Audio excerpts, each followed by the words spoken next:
Bienvenue dans la deuxième capsule sur la construction de l'Union européenne et donc la leçon H7. Ici, je vous montre donc la vidéo qui va vous résumer tout ce qu'on a fait dans la première partie de la capsule.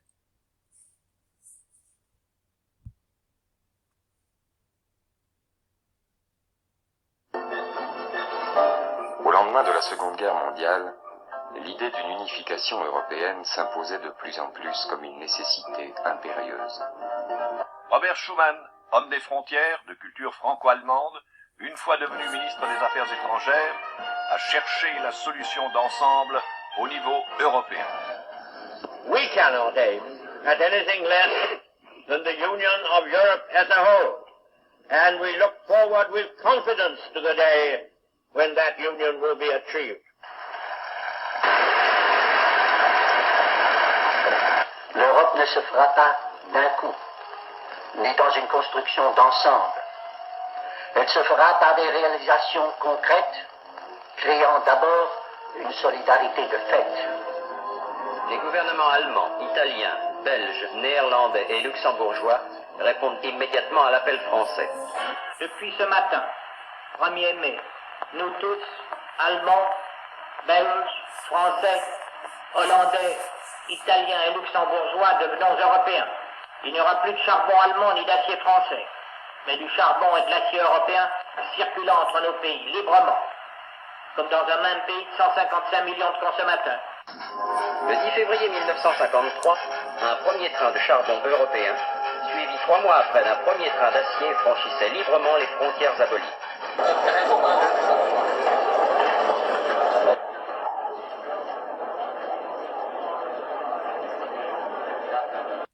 Alors, ce que je vais vous demander comme travail maison, c'est de raconter une étape de la construction européenne au choix. Ici, vous avez une petite aide, rappelez le contexte dans lequel s'amorce le projet de construction européenne, présenter les acteurs de ce projet et les objectifs recherchés, et décrire les premières étapes du processus.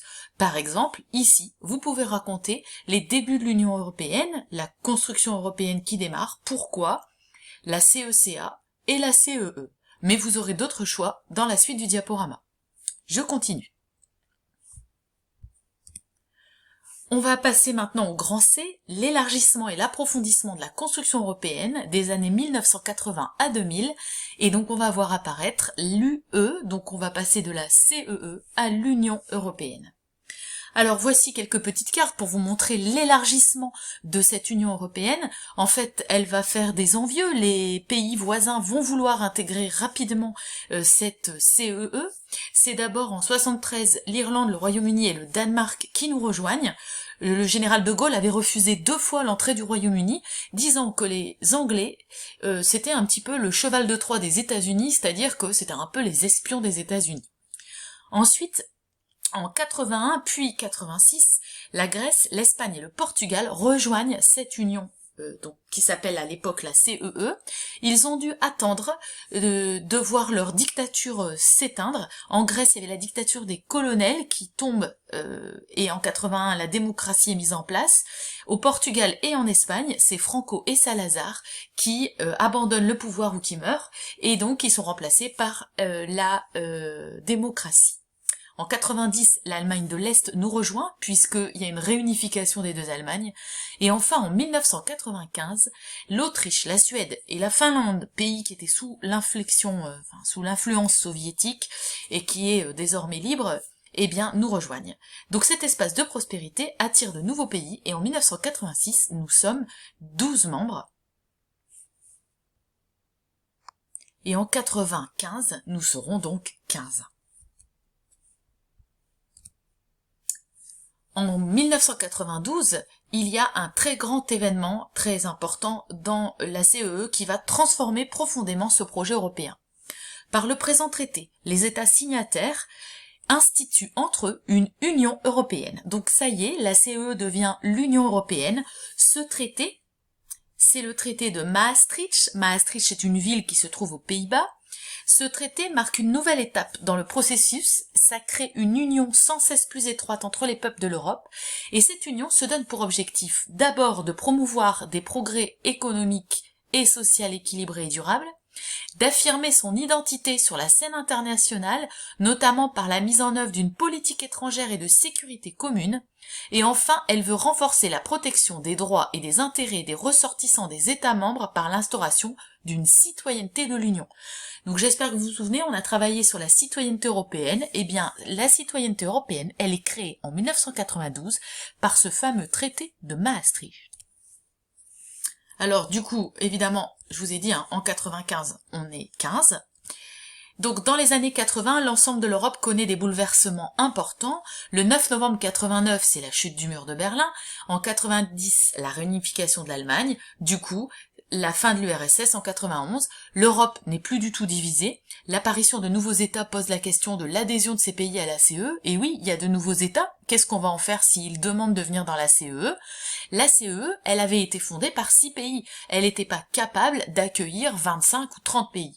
Du coup, en 92, le traité de Maastricht fonde l'Union européenne, et du coup, elle peut s'élargir à 15 États à la faveur de la chute de l'URSS en 95, entrée de la Finlande dans l'Union européenne. Et ça nous donne évidemment la citoyenneté européenne, je l'ai dit. Alors, vous pouvez choisir de raconter cette étape ici de transformation de la CE en Union européenne. Vous avez de nouveau la petite aide, vous pouvez très bien faire pause et puis essayer de raconter cette étape. Et enfin, eh bien, on va terminer par des choses plus récentes.